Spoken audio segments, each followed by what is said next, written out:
সাত সকালে নেতাকর্মীদের সঙ্গে নিয়ে রাস্তা পরিষ্কারে নেমেছেন বাংলাদেশ জামায়াতে ইসলামীর আমির ডক্টর শফিকুর রহমান।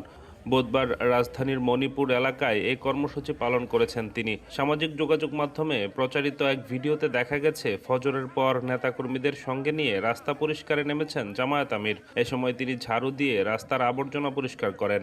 সঙ্গে থাকা নেতাকর্মীরা পলিথিনে ওইসব আবর্জনা তুলে নেন। এভাবে প্রায় 15 থেকে 20 মিনিট পরিষ্কার পরিচ্ছন্নতায় ব্যয় করেন তিনি।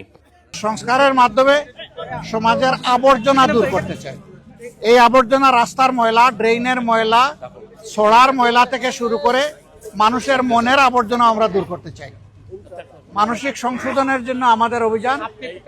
আজকে এই পরিচ্ছন্নতা অভিযানে আমার অংশগ্রহণ করার মানে হচ্ছে আমার প্রিয় এলাকাবাসীকে, দেশবাসীকে বার্তা দেওয়া যে আমরা একটা পরিচ্ছন্ন সমাজ গড়ব, যে সমাজে আমাদের পরিবেশও সুন্দর থাকবে, আমাদের মনটাও সুন্দর থাকবে।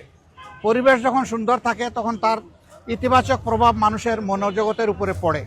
এ মানুষগুলো ভালো হয়, সমাজের জন্য দরদি হয়, দায়িত্ববোধ সম্পন্ন হয়। আমরা সেই বার্তাটাই মূলত দিতে চাচ্ছি।